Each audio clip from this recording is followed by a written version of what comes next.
Il est le même. Il est le même.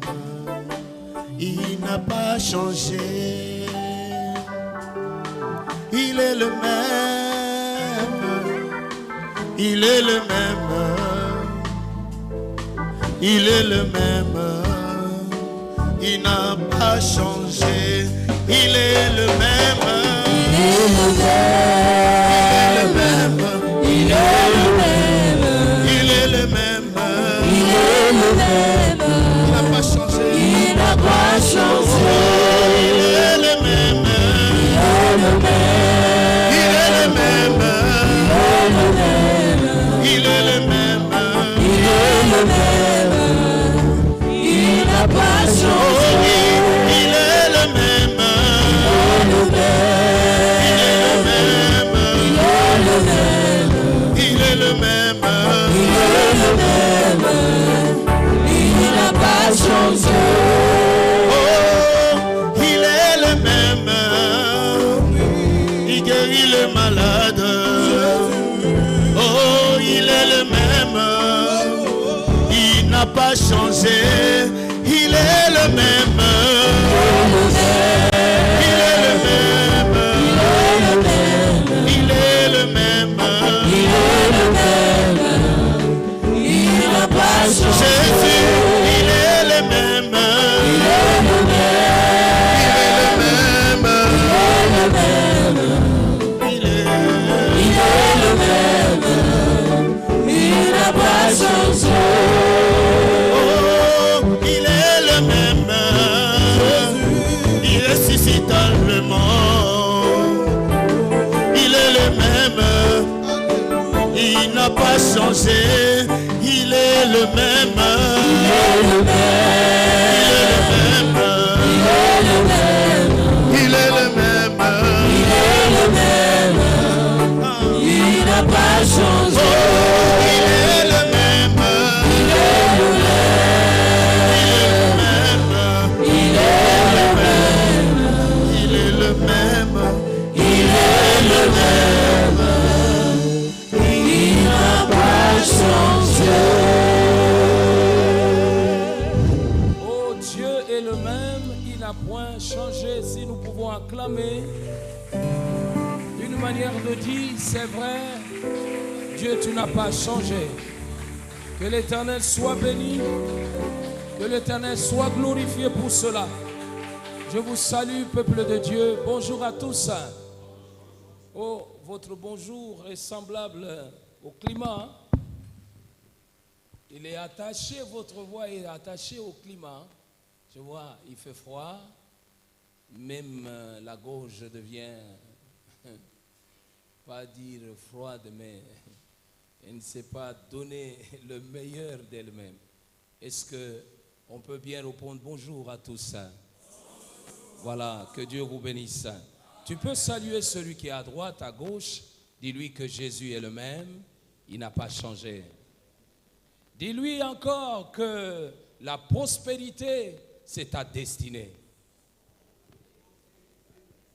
Non, on dit quand même très bien, la prospérité, c'est ta destinée. Est-ce que tu peux le répéter très bien pour toi-même? La prospérité, c'est ma destinée. Que Dieu soit loué. Voilà, c'est le thème que nous sommes en train de partager, la prospérité, ma destinée.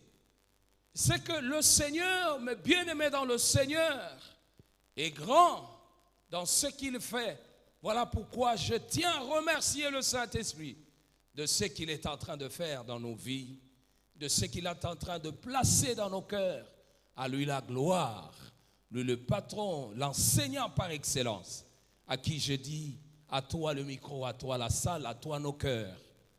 Voilà, je tiens également à te remercier, toi qui es présent, que Dieu vraiment te bénisse abondamment. Je n'oublie pas celui qui a été le modérateur et la chorale. Voilà, recevez toutes les bénédictions de Dieu. Que Dieu soit loué. Mais bien aimés dans le Seigneur, nous sommes dans un verbe, plutôt dans un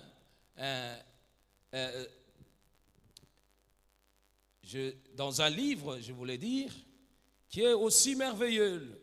Nous sommes dans 2 Corinthiens, le chapitre 8, le verset 9. La Bible dit ceci: en effet, vous connaissez le don généreux de notre Seigneur Jésus-Christ. Il était riche, mais pour vous, il s'est fait pauvre, afin de vous rendre riche par sa pauvreté. Ça, c'est notre Seigneur Jésus-Christ.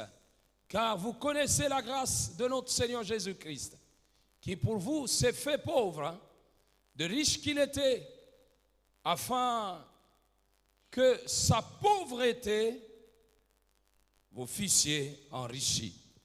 Comment, c'est ça le problème, comment la pauvreté de quelqu'un peut nous enrichir? C'est pour cela que vous devrez comprendre que la parole de Dieu, l'évangile, c'est une parole qui est, donc pour ceux-là qui ne la connaissent pas, c'est de la folie. Parce que vous ne pouvez pas comprendre un mort qui donne la vie aux morts et aux vivants. Je ne comprends pas. Comment la pauvreté de quelqu'un peut donner la richesse? Mais nous savons que c'est la richesse de quelqu'un qui peut donner aussi la richesse. Parce que celui-ci, tu es entouré avec les hommes riches, et si ces hommes riches te pistonnent, eh bien, tu seras également riche. Mais dans la pensée de Dieu, ce que Dieu dit, ce n'est pas ça. Dieu fait ce qui est contraire. C'est une folie pour ceux-là qui ne croient pas, mais une puissance pour ceux-là qui croient en l'évangile. La pauvreté de notre Seigneur Jésus-Christ t'a rendu riche. La croix de notre Seigneur Jésus-Christ te rend riche et me rend riche également. La prospérité m'a destiné.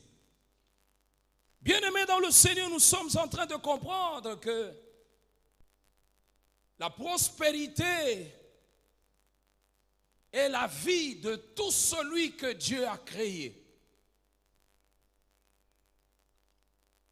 La prospérité. Nous avions compris que la prospérité, d'abord, c'est quoi? La prospérité, nous l'avions définie, non pas comme l'argent. La prospérité est loin d'être l'argent. Nous ne devons pas confondre, parce que quand quelqu'un regarde le thème, la prospérité, ma destinée, il aura en pensée comme si nous parlerons que de l'argent, parce que c'est ça qui va te rendre dans le bonheur. Je vais vous surprendre. Et apprête-toi à être surpris par le Saint-Esprit.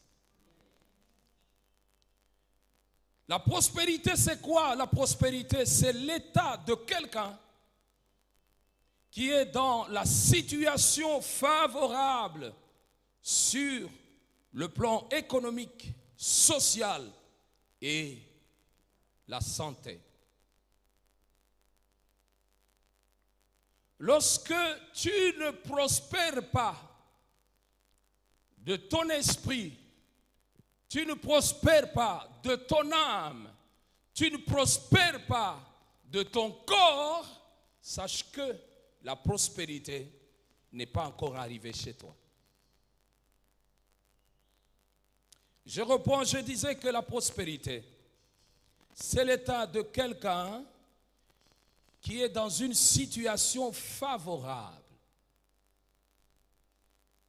sur le plan économique, social et sur le plan de la santé. Ici, nous voyons une santé physique et nous voyons également la santé spirituelle. Oui, j'étais en train de dire que la prospérité n'est pas égale à l'argent. La prospérité, c'est l'état de quelqu'un dont sa vie est marquée de l'expansion et de l'abondance. La prospérité, c'est l'état de quelqu'un dont sa vie est marquée, cachetée, scellée de l'expansion et de l'abondance. Ce n'est pas pour rien que Dieu, à chaque moment, il était en train de bénir les gens. Quand l'on dit bénir quelqu'un, souvent nous prenons dans le sens strict du mot, en disant bien parler. Mais en réalité, lorsqu'on parle de la bénédiction, c'est un manteau que Dieu habille quelqu'un et le condamne à la réussite et au succès. C'est ça ce que cela veut dire. Donc c'est un manteau. Donc ça devient ta part, ça devient ta nature qui te condamne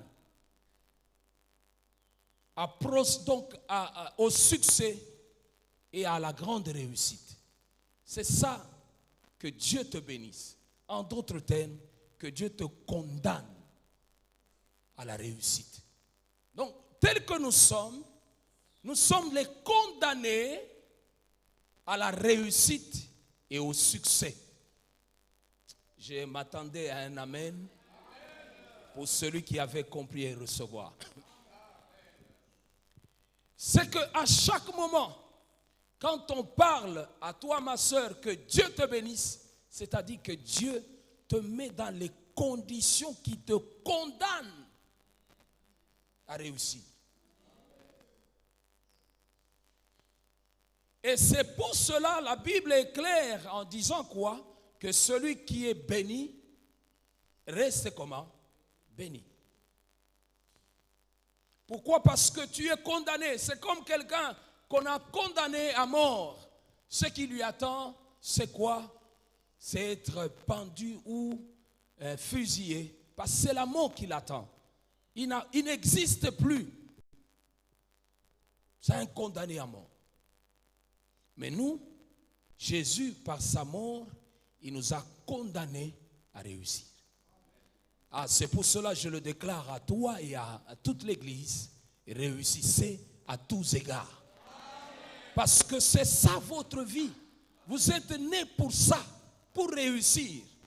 Dieu ne vous a pas créé, Dieu ne nous a pas créés pour échouer. Qu'on ne vous trompe pas. Dieu nous a créés pour aller de l'avant, pour réussir. C'est la pensée de Dieu. Alors, mes bien-aimés dans le Seigneur, j'ai parlé de quoi? De la destinée, parce que c'est un mot.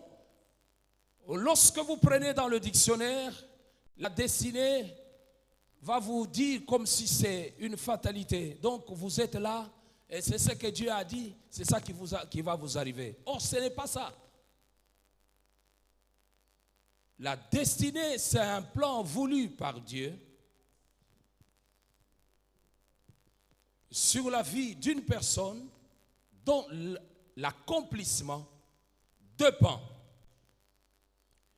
de Dieu en tant que l'auteur du plan et de ceux-là qui ont réussi leur vie. Et c'est ça qui peut venir en pensée directement, n'est-ce pas vrai? Oui. Mais qui est la personne prospère? L'homme qu'on appelle, qui vit la prospérité, c'est celui-là qui reconnaît que Dieu est la source de tout ce qu'il aura comme bonheur. C'est l'homme qui connaît, qui reconnaît que Dieu est la source de son bonheur. Il est la source de sa provision. Il est la source de tout ce qu'il a comme réussite. Je suis avec vous dans Deutéronome, le chapitre 8, le verset 17 à 18. Que nous dit la parole de Dieu?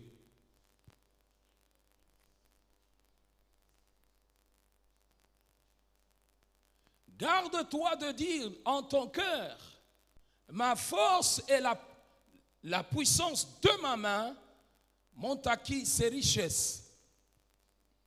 Garde-toi.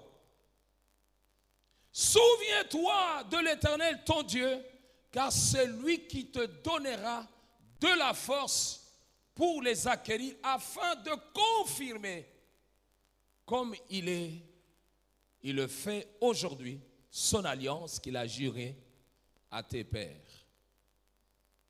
Donc, nous devons être reconnaissants si nous voyons que notre santé est en bon point, si nous voyons que tout ce que nous faisons réussisse,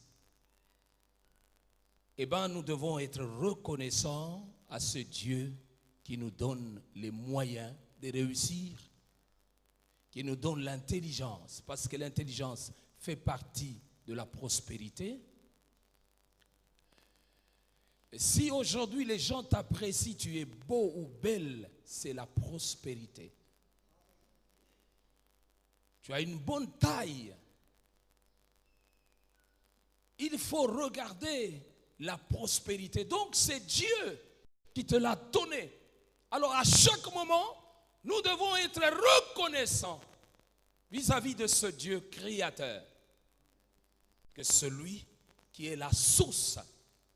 Eh bien, mes frères et sœurs, faites très attention dans ta vie de bloquer la source, de boucher la source. Aujourd'hui, lorsque nous allons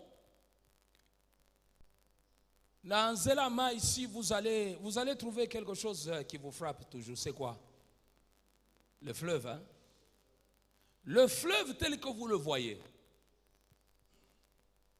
S'il veut s'enorgueillir et dit, je me détache de ma source, quelle que soit sa grandeur, vous verrez que le fleuve va tarir.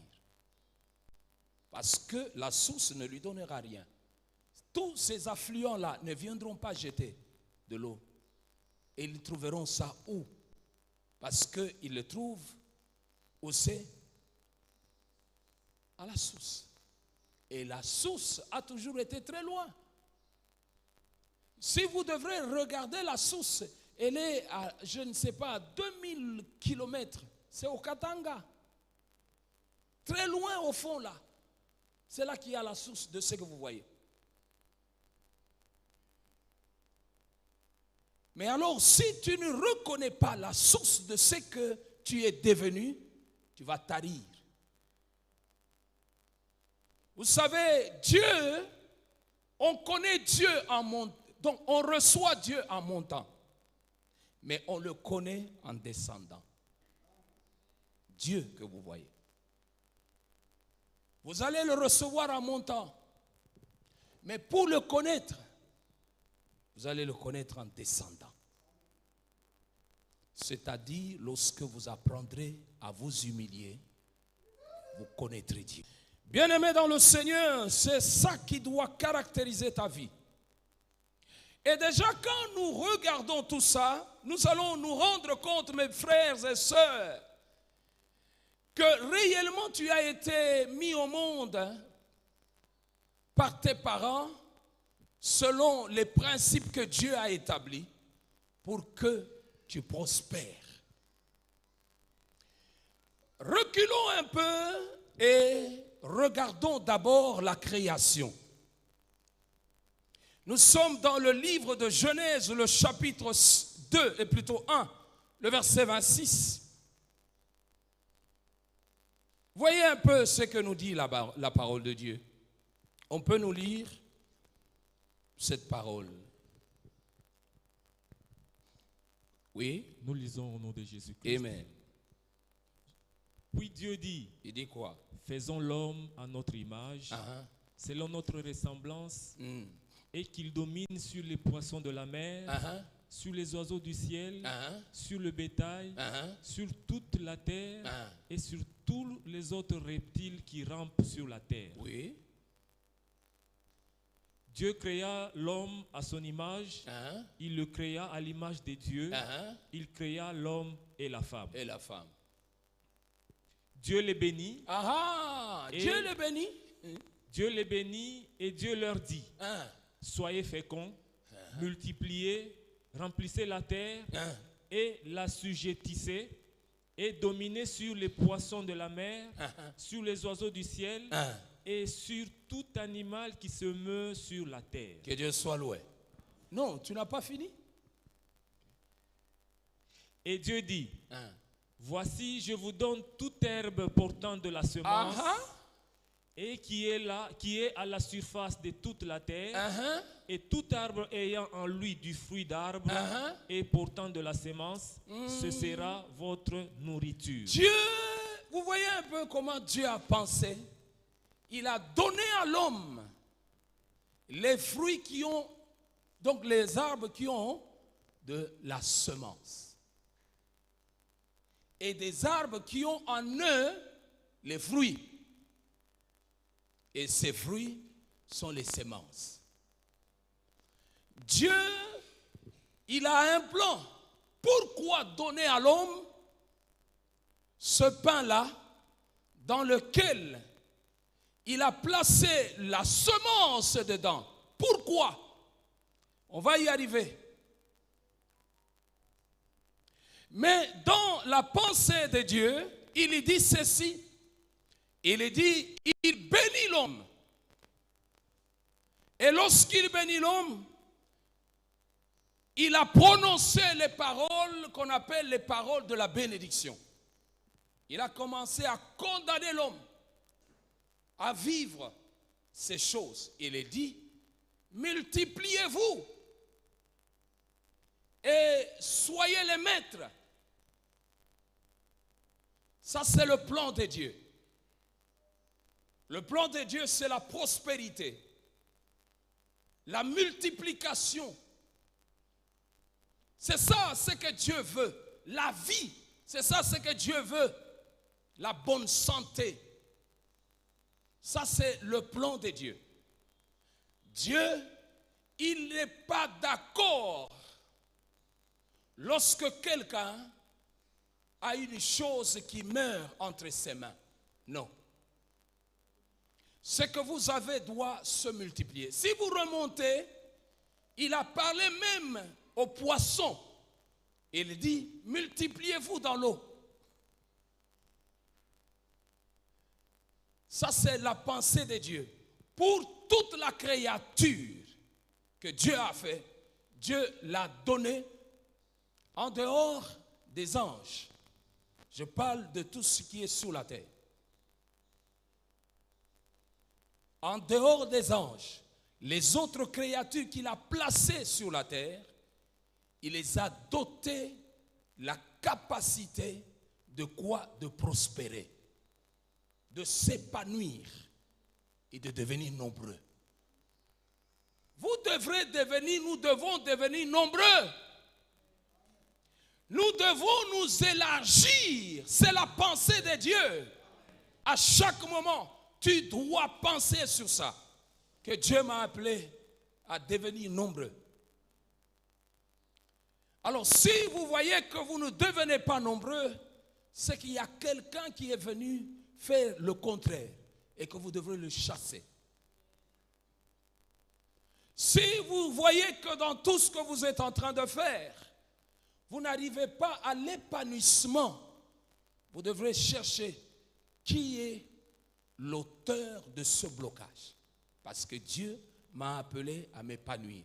Vous savez, c'est parce que des fois, nous ne savons pas la pensée du Créateur. Si nous avons au moins la pensée du Créateur, c'est possible de dire non à certaines choses. N'attendons pas le Créateur se révéler à nous pour chasser un démon. Non, pour chasser ce qui ne va pas. Non, vous avez reçu le pouvoir. Nous avons reçu la capacité de faire cela. Si aujourd'hui nous n'arrivons pas à le faire et à gagner, ce n'est pas le problème de notre Dieu. c'est notre problème à nous. Chacun doit se dire, si je n'arrive pas à aller de loin, c'est mon problème et non pas le problème de Dieu. Si c'était le problème de Dieu, comment expliquer les païens se multiplient ou multiplient dans ce qu'il faut? Il ne faut pas voir toujours le diable. Il y a d'autres païens qui ne marchent pas dans les principes du diable. Mais ils sont prospères pour autant. Ils vivent bien, ils ont une bonne santé, et même l'environnement, c'est un environnement agréable. Mais pourquoi chez nous ça ne va pas? Vous n'allez pas appeler, c'est ça le problème. À chaque moment qu'il y a les caniveaux bloqués, on fait recours au gouvernement. Ce n'est pas le gouvernement qui a jeté ça. Le gouvernement nous a, il a fait, regardez seulement l'avenue qu'on vient d'asphalter là. Allez voir. C'est le gouvernement qui a donné l'argent. C'est le gouvernement qui a fait tout ça, les caniveaux. Allez voir, le gouvernement n'est pas venu avec les plastiques pour jeter dans les caniveaux, non. Ce sont les gens qui ont des diplômes, ils sont dans leur véhicule. Alors, ils confondent la poubelle avec la route. Ils sont en train de boire. Et avec Makasa Yanini, Yankwang, allez, à Boachi. Il est à l'aise. Et puis il parle français.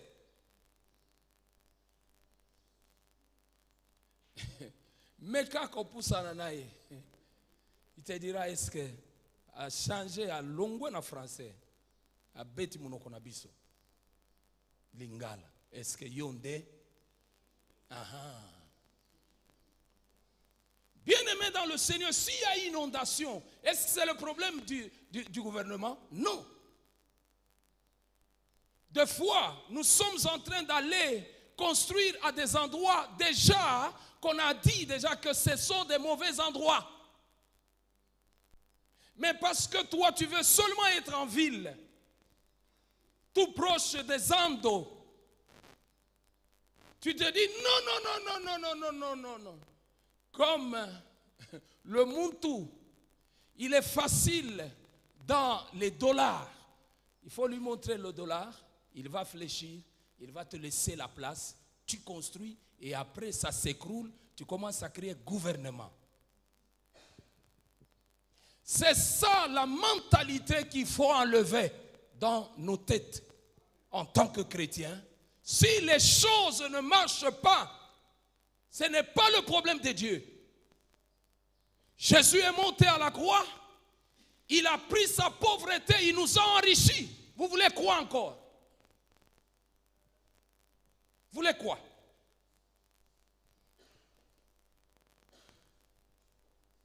Le travail, Jésus l'a fait. Il l'a fait proprement. Mais que chacun se regarde dans ce qu'il est en train de faire. Tu le fais comment? Pour vivre la prospérité selon Dieu. Les gens meurent facilement. Les moustiques à gauche, les moustiques à droite. Bon, quelque part, vous allez dire que c'est aussi la part du gouvernement. Mais la grande part, c'est ta part à toi. Tu dois savoir assainir le côté où tu es. C'est ta santé que tu dois préserver et non pas la santé du gouvernement. C'est ta santé d'abord, avant que le gouvernement aussi, qu'on en parle. Mais celui qui meurt, c'est qui? Ce n'est pas le gouvernement. Qui connaît le gouvernement? Qui le connaît? Vous l'avez vu passer? Celui qui est passé, c'est toi. Alors range. Alléluia. Que Dieu vous bénisse. Donc, c'est pour cela que Jérémie a dit clairement, Dieu a dit clairement à Jérémie, que les projets que j'ai formés pour vous sont des projets de bonheur. Les projets de prospérité pour vous donner quoi? Un avenir et quoi? Pourquoi Dieu parle de l'avenir et l'espérance? L'espérance, et d'ailleurs, l'espérance fait comment? Donc l'espérance, c'est la vie. Si quelqu'un vous le sortez de l'espérance, il cesse de vivre.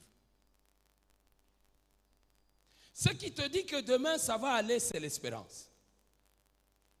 Ce qui te dit que bon, ce que je fais, Dieu fera quelque chose, c'est l'espérance. Mais et aussi, ce qui fait que nous sommes ici, ma soeur, ici à l'église, c'est l'espérance. Parce que nous espérons que à l'enlèvement, nous partirons. C'est l'espérance. Alors, qu'on te sort seulement de l'espérance, tu cesses de vivre. Alors, le Seigneur a fait un projet. Quel est le projet de Dieu? C'est vous donner un avenir. Un avenir où il fait beau vivre. C'est ça le plan de Dieu. Il veut que votre futur, lorsque vous arrivez dans votre futur, vous aimiez également votre futur. Que vous soyez à l'aise dans votre futur. Mais le futur se prépare maintenant. Oui, ça c'est vrai. Pourquoi certaines personnes ne vivent pas la prospérité et pourquoi d'autres sèment beaucoup, ne récoltent peu? Ça c'est la question qui reste.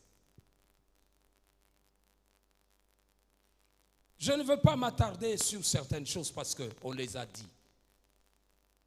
Mais j'aimerais entrer un peu en profondeur parce que ce jour-là, nous n'avions pas encore tissé beaucoup de choses. Vous savez, nous avions parlé de l'ignorance. De quoi? Des principes établis par Dieu. Lorsque vous ignorez les principes que Dieu a établis pour vivre la prospérité, vous n'arriverez pas à expérimenter cette prospérité. Dans l'ignorance, j'ai au moins épinglé 5 ou 4 lois. Mais j'ai voulu parler de deux grands principes. D'abord, il y a le principe établi par Dieu. Dans ces principes, nous avons la loi de sémailles et de la moisson. Nous avons la loi de donner et de recevoir. Nous avons la loi de ce qui est à autrui. La loi de ce qui est à autrui. La loi de la gestion des petites choses. La loi de ce qui est à autrui. La loi de la gestion des petites choses. La loi de la multiplication.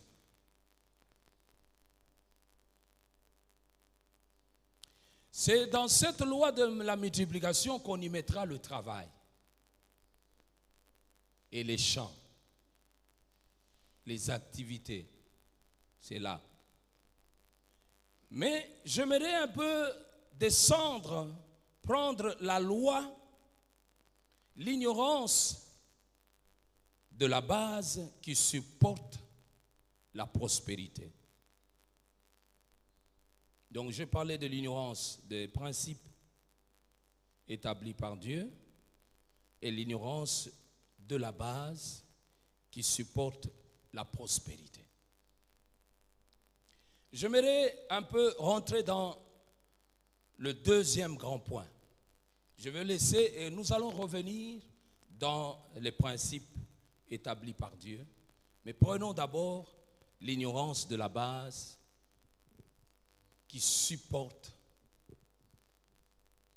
la prospérité. C'est-à-dire, cette base, elle supporte et les sémailles, et les lois de gestion de petites choses et de ce qui est à autrui, de la multiplication, du donner et du recevoir.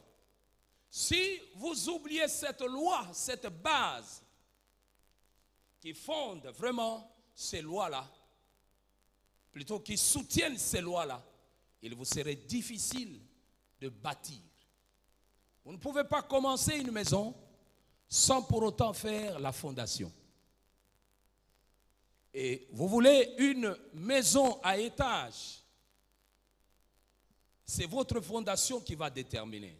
Au cas contraire, vous allez subir le sort de ces immeubles qui tombent. Et ce qui est tombé aussi à Sosimat, vous allez subir ça. Vous allez investir et tout tombera. Quel gâchis. Oui, mes frères et sœurs, nous sommes dans Ésaïe le chapitre 48, le verset 18. 48, le verset 18 et 19. Ah, je prends français courant. Ah, si tu avais bien écouté, on peut nous lire d'abord dans la version que nous avons. Moi, je prendrai français courant.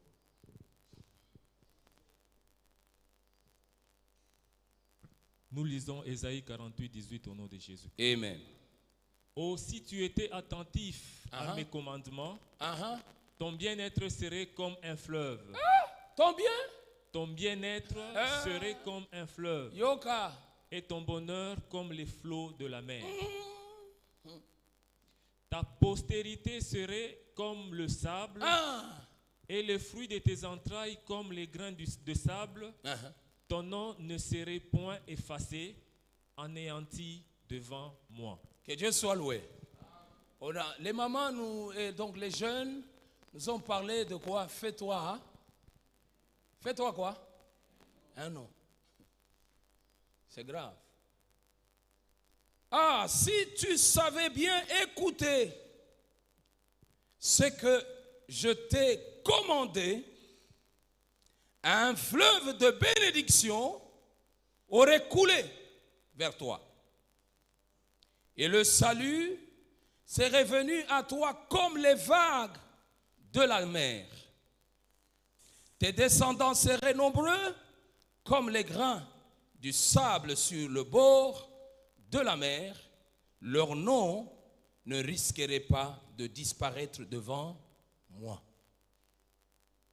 Bien-aimés dans le Seigneur, lorsque vous écoutez ça, c'est la base.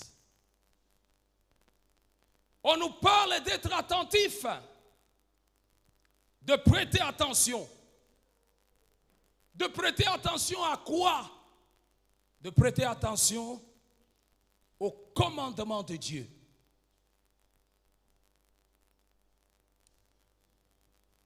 Et Français courant nous dit, si tu écoutes les commandements de Dieu, pour écouter, il faut être là où les commandements sont en train de faire quoi? D'être donnés. Les commandements sont en train d'être donnés en deux lieux. Le premier lieu, c'est dans la Bible. Le deuxième lieu, c'est dans l'Église. Nous trouvons à ces deux endroits les commandements de Dieu est en train d'être dit. Dans la parole, la Bible chez toi, avec toi. Si tu ouvres la Bible, tu verras. Mais si tu n'ouvres pas la Bible, tu entendras à l'église. Voilà les deux endroits où le Seigneur veut te voir présent. Veut te voir dans ta Bible et veut te voir aussi à l'église. Pour écouter. Et à chaque moment que tu es en train d'écouter, tu dois faire attention. On n'écoute pas pour écouter. Mais on doit faire attention de ce qu'on est en train de dire. Prêtez votre attention. Ne soyez pas distraits. Lorsque la parole de Dieu est en train d'être enseignée, ne soyez pas distraits.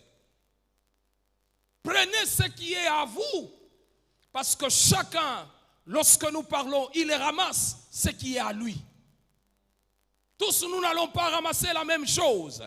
Il y en aura d'autres qui vont ramasser beaucoup parce qu'ils ont été attentifs. Ils ont sauté à des occasions et ils ont dit, ça c'est moi.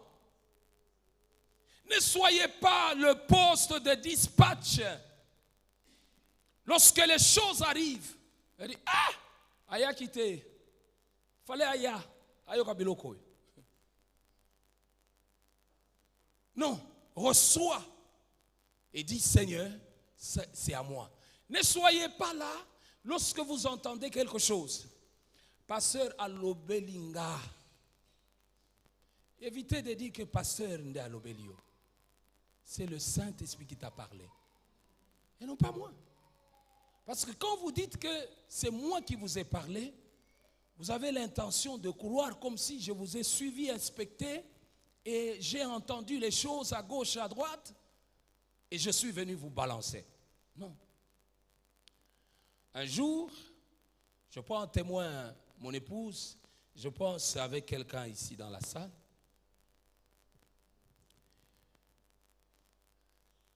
Il y a quelqu'un qui avait dit un jour que, mais le pasteur, quand il a prêché là, c'était moi qu'il visait. Je n'ai pas intention à te viser. J'ai l'intention de te parler de ce que Dieu me dit.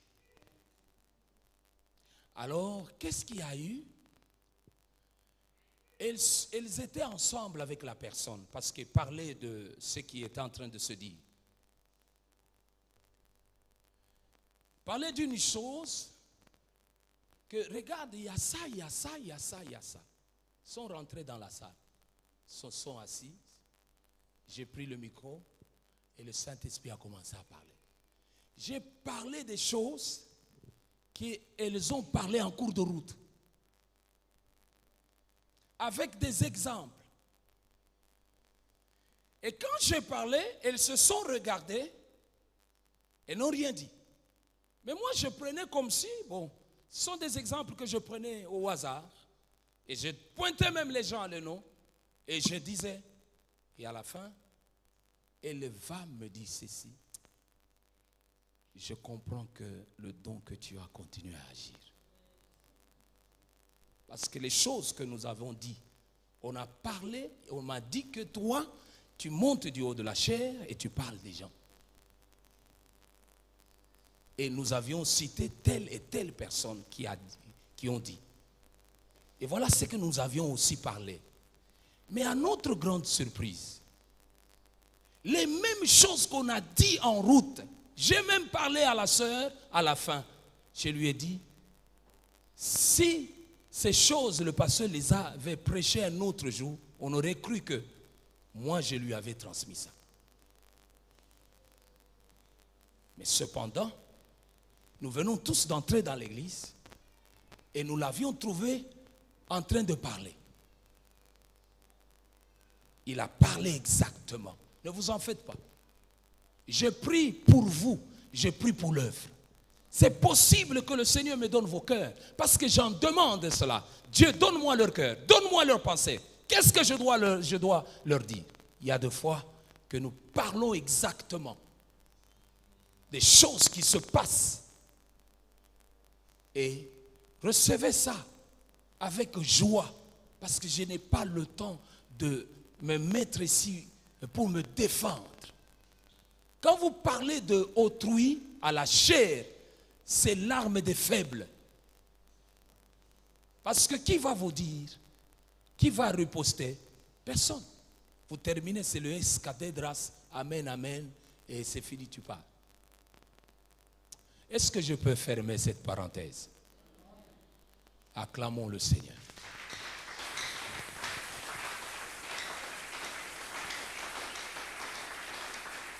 Bien-aimé dans le Seigneur, c'est que tu dois écouter et être attentif. Prête attention à ce que les choses, Ce n'est pas toujours moi, mais tout ce que nous avons dans les départements. Même pendant que le modérateur est en train de travailler. Fais attention, parce qu'il y a des choses que le Seigneur va dire. La première des choses, l'écoute et prêter attention. La deuxième des choses, la mise en pratique avec fidélité au commandement de Dieu.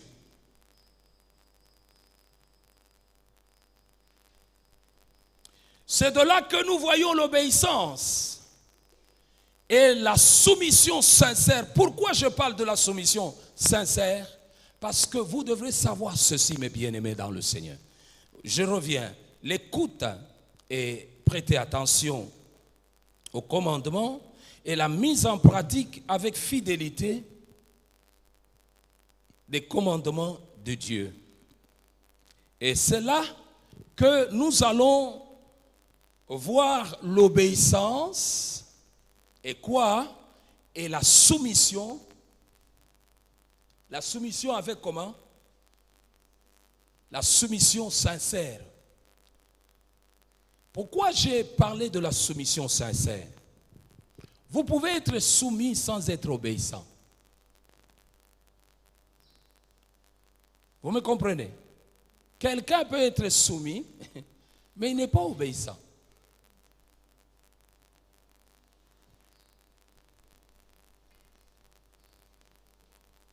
La soumission peut être extérieure, mais l'obéissance est du cœur. Totalement. Pas toi télémi. Mais en réalité, il y a un refanda. Atabiso to télémi. Na yo pe au télémi. Mais en réalité, il y a un refanda. Pourquoi? Parce que c'est une soumission. Bon, to salanine, to salagaka. Mais il n'y a pas une obéissance. L'obéissance est du cœur. Mais la soumission est extérieure.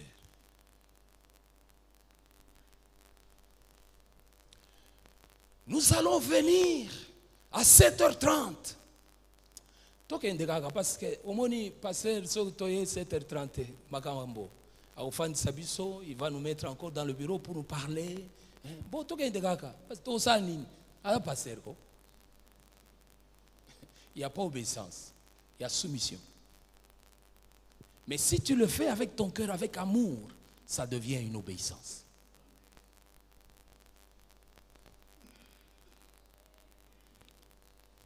La bénédiction repose plus dans l'obéissance que dans la soumission.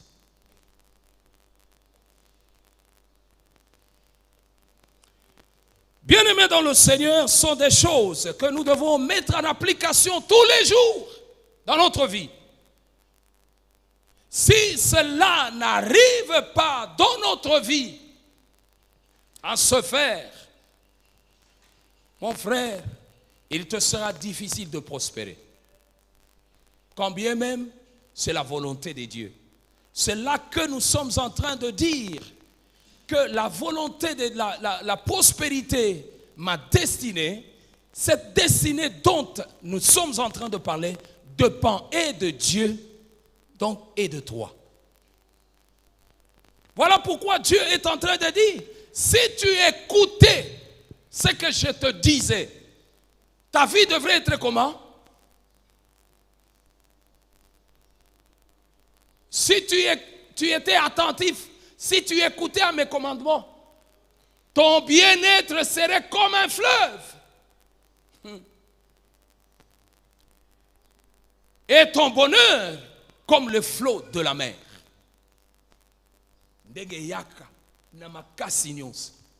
C'est ça, ce que Dieu est en train de nous dire. Un fleuve de bénédiction aura coulé vers toi. Et le salut sera venu à toi comme les vagues de la mer. Qui a déjà vu les vagues de la mer? Ça vous prend les hauteurs qu'il faut. avec une puissance terrible qui emballe tout. Alors Dieu est en train de dire, si tu obéissais, si tu écoutais, si tu marchais comme je t'ai dit, si tu étais attentif et que tu mettais en pratique mes paroles, ne t'en fais pas. Ta bénédiction aurait coulé vers toi comme un fleuve. Qui a déjà vu un fleuve? Nous tous, nous avons déjà vu un fleuve. Il n'est pas loin. Fleuve Maya et Balezaragana Somo. Tu deviens sérieux dans le fleuve. Je vous parle des choses que moi j'ai expérimentées. On est parti à Kimwabi, très loin, avec Maman Régie. On a pris le fleuve. J'ai vu comment les gens étaient sérieux dans la barquette là où on était. Calme. Même où il y a Sambelaka, soko tindi loyembo, akoyemba. Soko yebisi to tubela, ako tubela. Namai, ako tubela. Très sérieux. Somo yaiba. Alors si la bénédiction doit venir comme ça, c'est-à-dire tu ne verras ni le début ni la fin. C'est ça. C'est ça ce que Dieu veut. Mais la condition de voir cela, il faut être attentif. Alléluia. Il faut être attentif. Si on n'est pas attentif, on ne met pas en pratique les choses que Dieu nous demande de faire. Frères, les prophéties que nous entendons, laissez-moi vous dire, la prophétie ne s'accomplit pas dans les jeûnes et dans les prières. Sortez ça dans votre tête. Ce n'est pas à force de prier, Seigneur, accomplis, que tu verras l'accomplissement. Non. Ce n'est pas aller à la montagne et jeûner et prier 21 jours comme si vous êtes en train de faire la course. Évitez ces choses.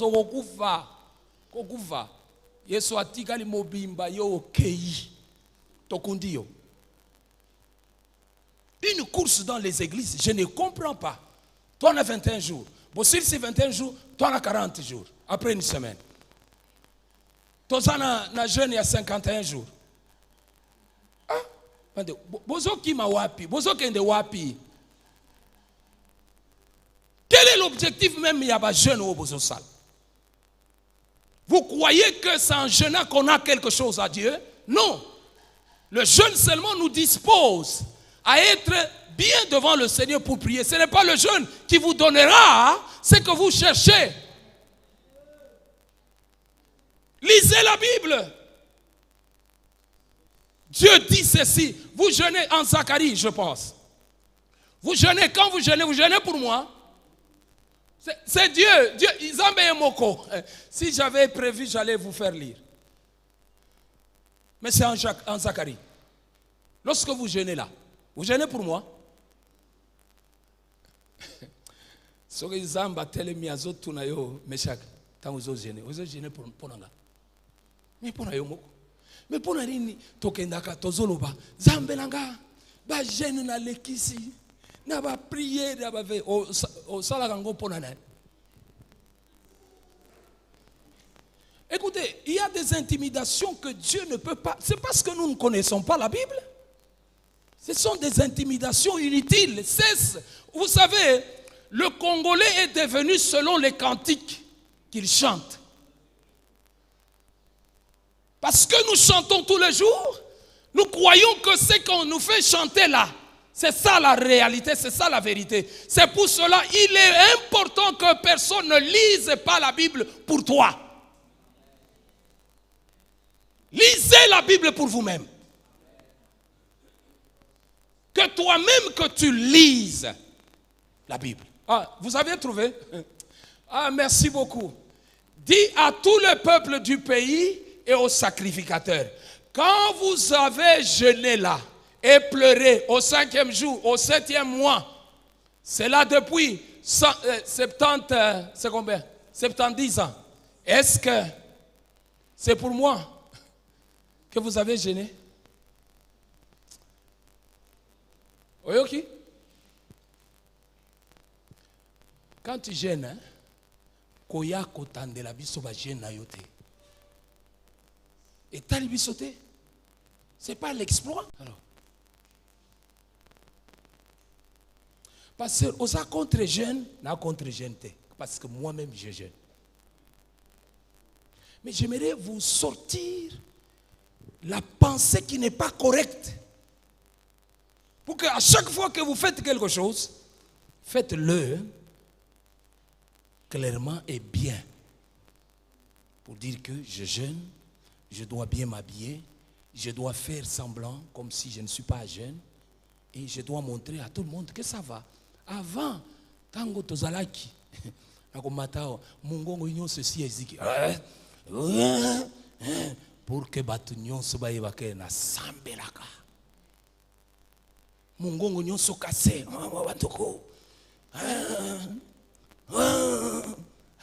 Mutuana zaya lo sambotro. Logutana yo. On nous a dit, quand tu pries, tu fais combien d'heures en prière? Toi, tu as dit, j'ai commencé la prière à minuit jusqu'à 4 heures. En réalité, tu as pris combien? Parce qu'à 1 heure, tu étais endormi. Tu t'es réveillé, il était 3h30. Tu as prié 10 minutes, tu as somnolé encore.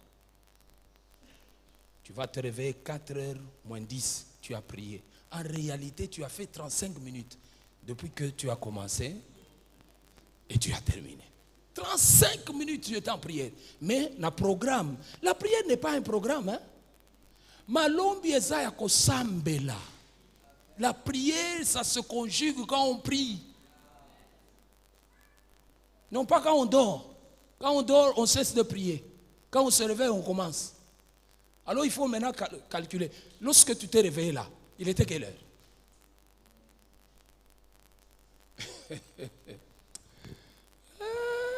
C'est la semaine. Que Dieu nous bénisse. Donc, vous comprenez, ces choses, c'est que la volonté de Dieu veut que les prophéties vont s'accomplir. Mais les prophéties s'accomplissent en respectant les instructions. L'accomplissement des prophéties est dans l'instruction. Ce qu'on a dit, c'est ça qui va faire que la prophétie va s'accomplir. Sinon, vous allez traîner beaucoup de prophéties, mais qui ne vont pas s'accomplir. Pourquoi? Parce que vous allez croire que Dieu est un menteur. En réalité, Dieu n'est pas un menteur. Et parce que vous n'avez pas respecté les principes qui ont été donnés dans la prophétie. Qu'est-ce que Dieu vous a recommandé? C'est ça ce qui est important. Comment vous l'observez? C'est ça qui est important. Et si tu dois prier, prie de manière à ce que, Seigneur, que je respecte ce que tu m'as dit. C'est là que nous verrons. Ils n'ont pas prié. Zambe yo lakaki, yo lobaki. Mais Zamba lobaki, alobaki nini. Mais bien aimé, nous devons savoir. Lisons un peu Matthieu le chapitre 6, le verset 33. Ah, bandeko. Makamboiza, hein? Mais le temps. Donnons un peu aussi aux mamans le micro. On a besoin d'écouter les mamans ou les jeunes sœurs. Matthieu ici, c'est pour les mamans. Choisissez une maman que tu vois. Choisis parmi les mamans. Bango nyonso batanga bien. Omoni? Bon, vas-y, technique. Matthieu 6, verset 33, nous lisons. Amen. Cherchez premièrement le royaume et la justice de Dieu. Ah, non, aucun bango. Il y a un principe, il y a une règle qu'il faut suivre. Il y a un chemin où il faut passer. Il y a un A et un B. pour voir un C. Maman, vas-y. Cherchez premièrement le royaume et la justice de et la Dieu. justice de Dieu. Et puis, et toutes ces choses vous seront données par-dessus. que Dieu soit loué. Mais bien aimés dans le Seigneur, est-ce que vous comprenez avec moi? Évitez de dire, Seigneur, toi tu as dit, cherchez le royaume. Moi j'ai le royaume, mais les choses vont nous accomplir. Vous oubliez qu'il y a 1 plus 1 et plus aussi pour trouver. Mais nous sautons de foi comme principe, comme volonté. C'est ça la justice. Nous avions cru en Christ. Nous avons le royaume. Là où vous êtes, vous avez le royaume. Il est en vous.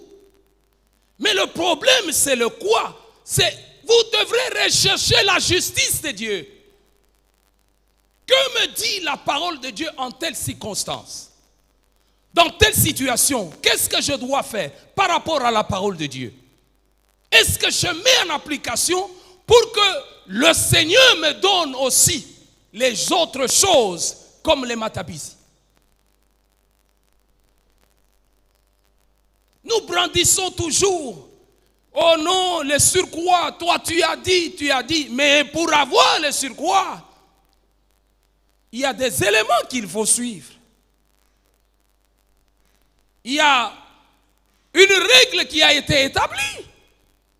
Il y a une démarche à faire pour avoir ça. Est-ce que réellement nous appliquons la justice de Dieu? Prenons seulement ça. Quand la Bible nous dit ceci, n'abandonnez pas vos assemblées. C'est une justice de Dieu. Ne faites pas l'œuvre de Dieu avec négligence. C'est une justice de Dieu.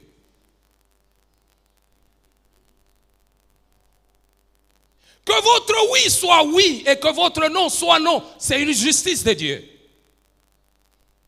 Quand vous venez en retard à l'église, ça fait partie du oui et du non, n'est-ce pas? Notre église commence à quelle heure?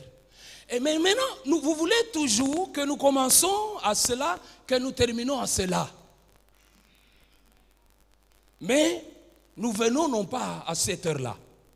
Ce n'est pas la justice de Dieu. Les choses de Dieu et dans toute sa rigueur. C'est ça ce qu'on appelle la justice de Dieu. Mais lorsque nous sommes en train de faire comme si nous voulons faire comprendre à Dieu au moment où, lorsque il est dit 7h30, il faut que Moutounion soit pointé. Batounion soit Kimaka, Mbangu. Parce que c'est le travail. L'avion va décoller à 5 heures.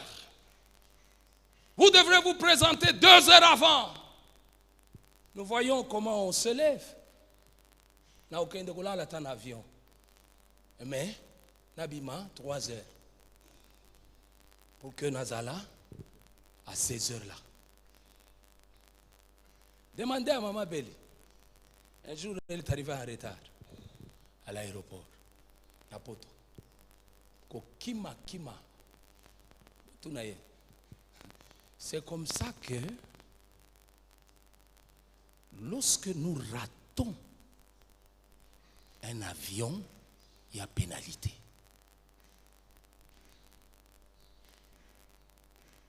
Mais quand nous ratons, arriver à l'église à temps, il n'y a pas de pénalité.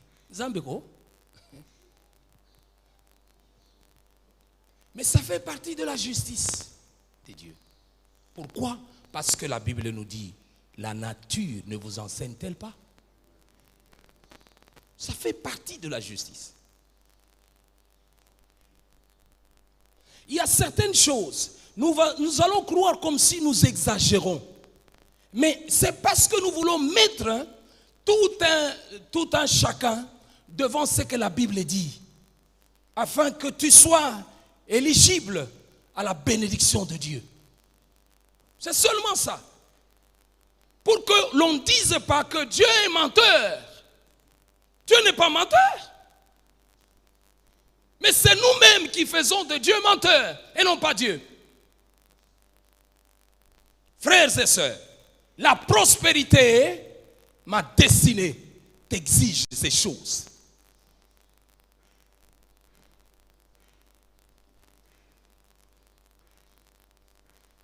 Je suis avec vous. Comment vous êtes si calme? Acclamons le Seigneur.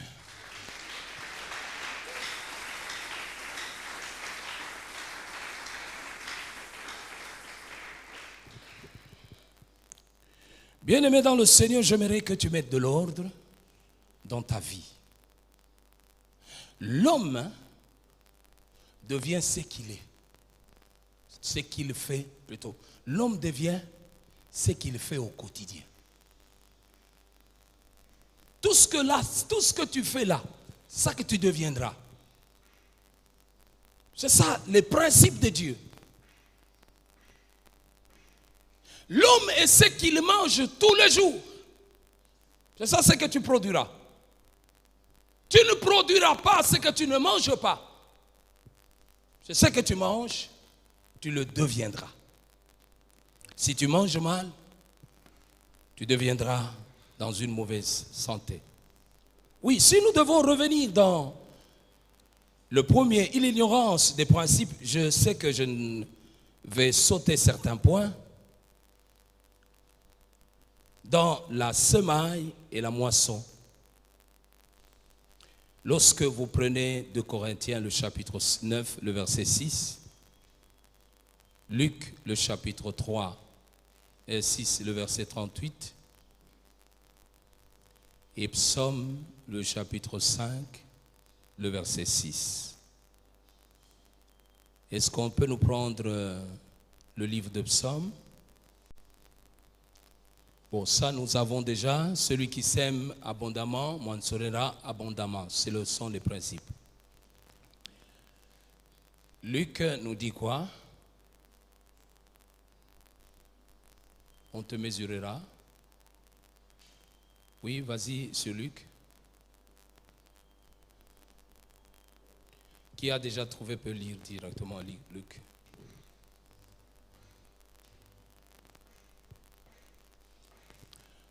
Donnez, il vous sera donné. On versera dans votre sein une bonne mesure, serrée, secouée et qui déborde. Car on vous mesurera avec la mesure dont vous serez servi. Bien-aimé dans le Seigneur, tu as une mesure? Oui, entre tes mains. C'est laquelle? 1,5 litre. C'est ça ton récipient que tu as. Mais parmi les récipients, il y a les récipients de 2 litres, il y a les récipients de 60 litres, il y a les récipients de 80 litres. Toi, tu as dans ta main un récipient d'1 litre parce que tu veux servir quelqu'un.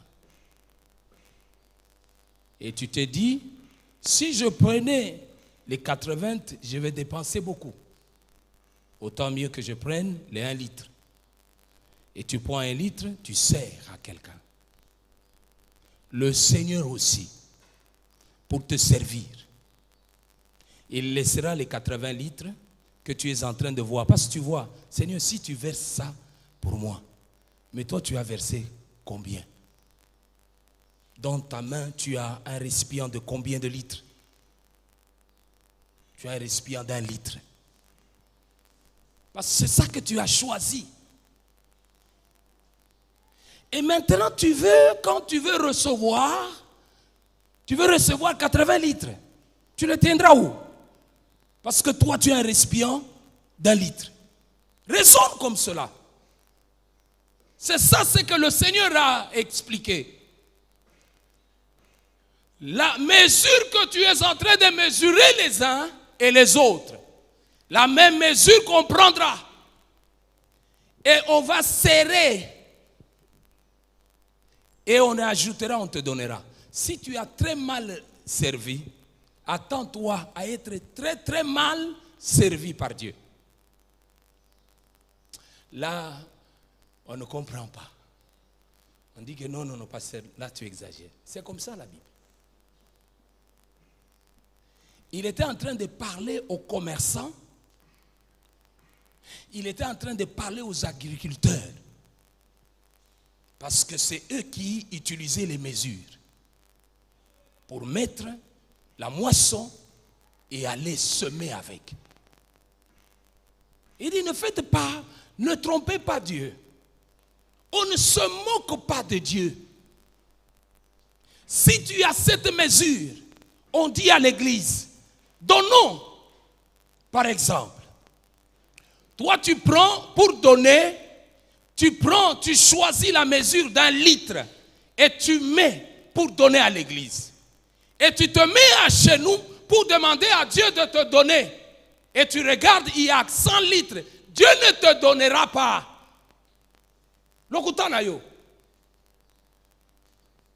Ce que l'homme aura semé, il le moissonnera. L'homme devient ce qu'il fait au quotidien.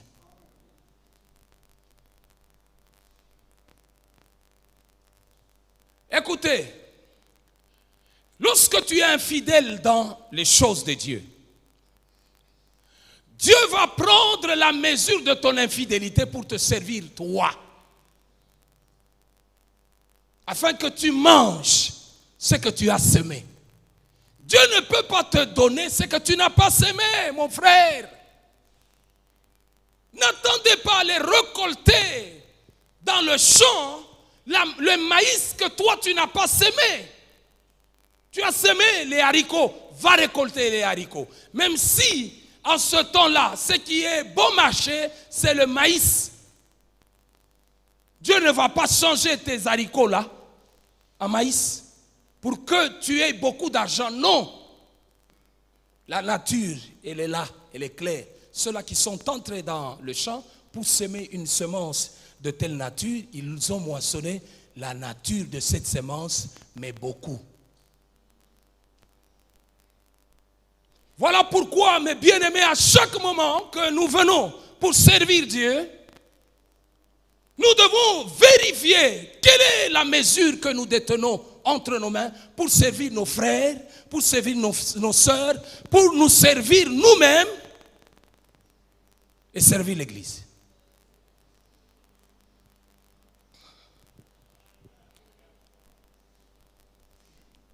Ah, mon frère, ma sœur, il y a beaucoup de choses là. 120 du psaume, 126. Que nous dit le psaume 126? Sommes-nous tous là? Que Dieu vous bénisse abondamment. Ça, c'est la bonne semence, la bonne parole qui est pour toi. Je l'ai mangé, je l'ai consommé. Je me suis dit, je vais la digérer aussi au milieu du peuple de Dieu pour qu'il soit béni. Reçois cette parole, elle est digne d'être reçue. Nous sommes dans le chapitre 126, le verset 5. Que nous dit la Bible? Vous aviez gardé le micro ou vous l'aviez remis? Ah. Bon. Donnez à Maman Béa.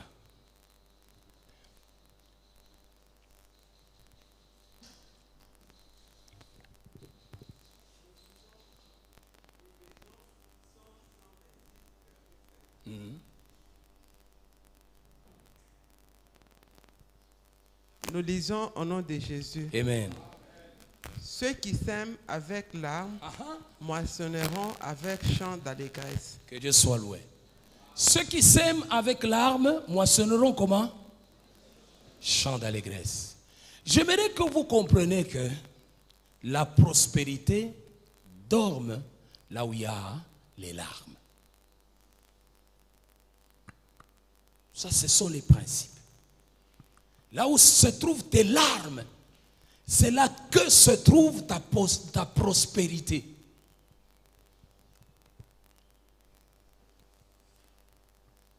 nous comprenons. Tes larmes sont où? Là où tu sens que ça ne va pas, je ne peux pas donner ça, je ne peux pas me donner à ça. Là où tu sens que ça bloque dans ton cœur, c'est là que se trouve ta prospérité. David l'a dit. Il dit, je ne peux pas servir, je ne peux pas donner à Dieu ce qui ne me coûte pas. Il a compris que dans la prospérité, il y a un principe, il y a une loi. C'est quoi? Ce sont les larmes. C'est les larmes qui sont là. Notre Dieu lui-même a versé les larmes. La Bible dit, il a donné son Fils unique. Il a semé son Fils unique. Et notre Seigneur Jésus-Christ va le dire dans Jean le chapitre 10. Il dit ceci, je suis le bon berger, je pense le verset 11. Je suis le bon berger, et un bon berger donne sa vie à ses brebis. Vous devrez, quand il disait ça, qui savait que Jésus à la croix, il allait dire Eloi, Eloi, lama sabachthani.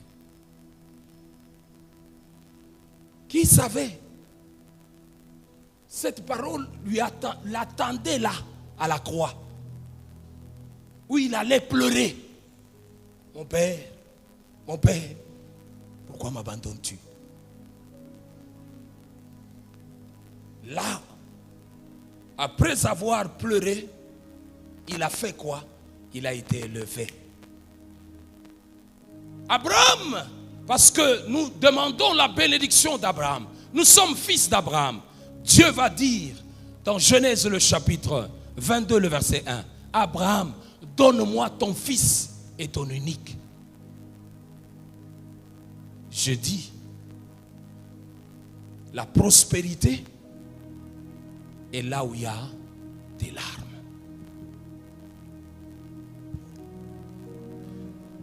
Oui. Que Dieu nous bénisse. Là où il y a tes larmes, c'est là que se trouve la prospérité. Qu'est-ce que nous trouvons dans cela? C'est que semer demande un sacrifice. Ne voyez pas quand les gens sèment, ils le sèment parce qu'ils en ont.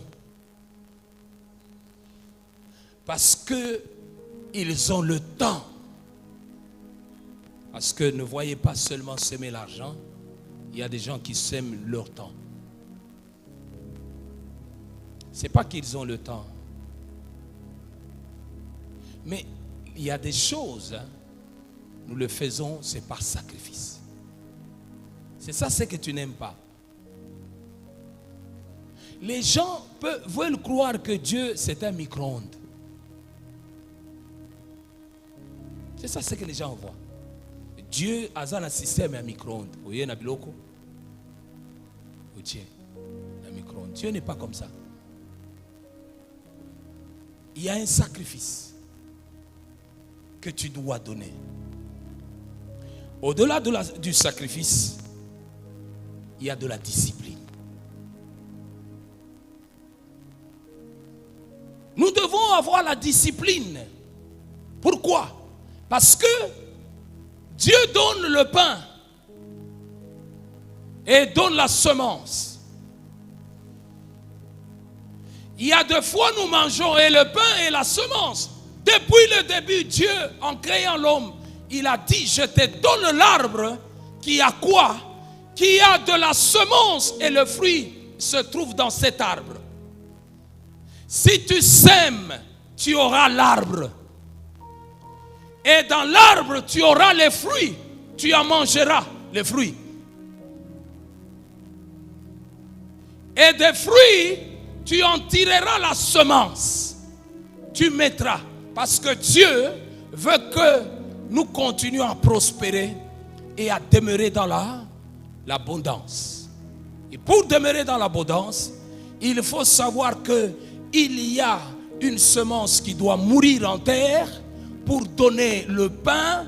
Et dans le pain, il y a la semence qui doit être tirée pour être encore dans la terre, pour te donner encore du pain.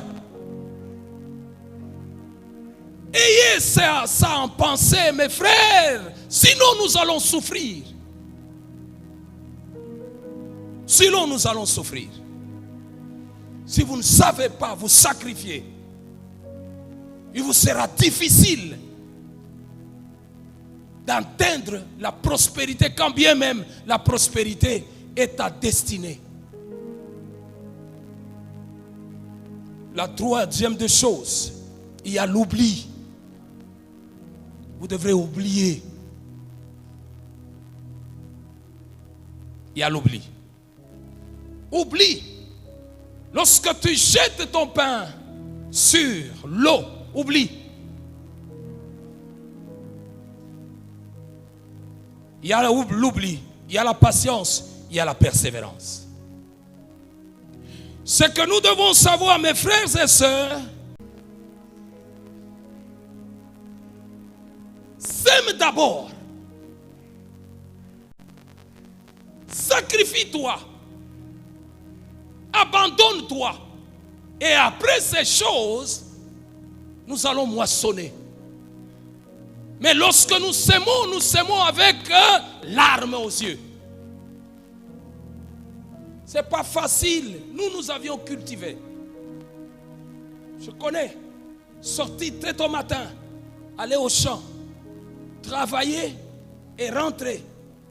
Et vous terminez, vous devrez encore retourner parce qu'il faut vérifier s'il y a la mauvaise herbe qui est arrivée pour enlever.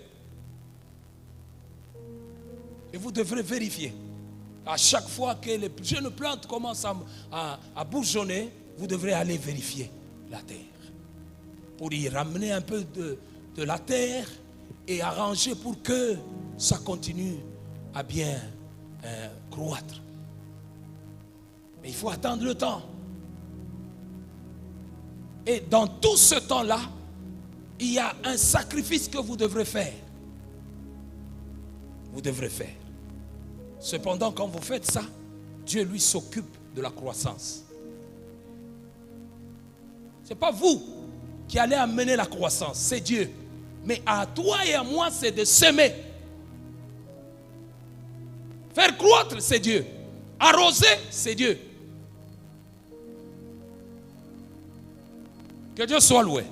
Est-ce que nous respectons la justice de Dieu?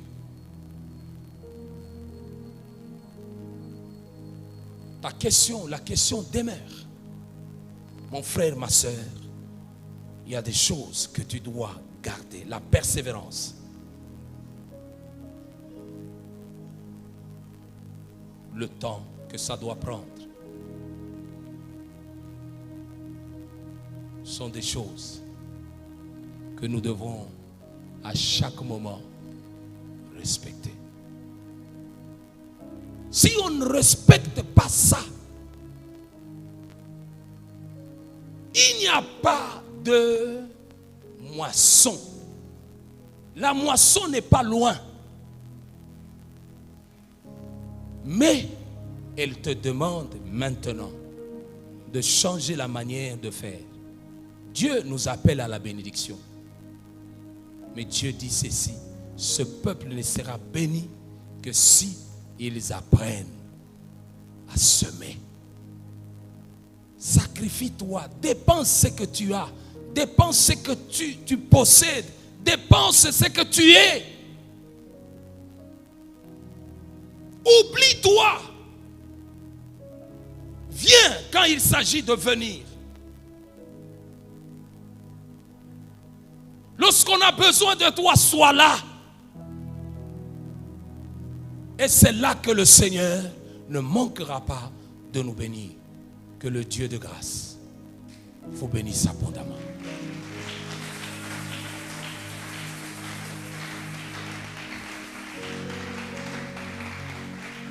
J'aimerais que tu regardes ton frère et ta soeur. Tu lui dis: la prospérité ta destinée.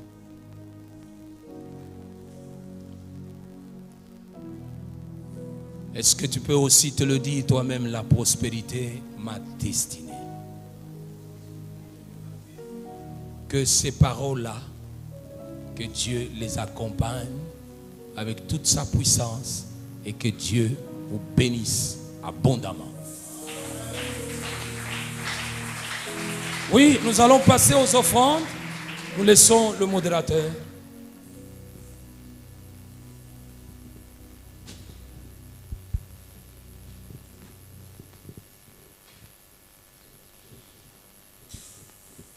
Nous sommes en train d'acclamer notre Dieu et nous passons en tant que des moissonneurs que notre Père nous a parlé.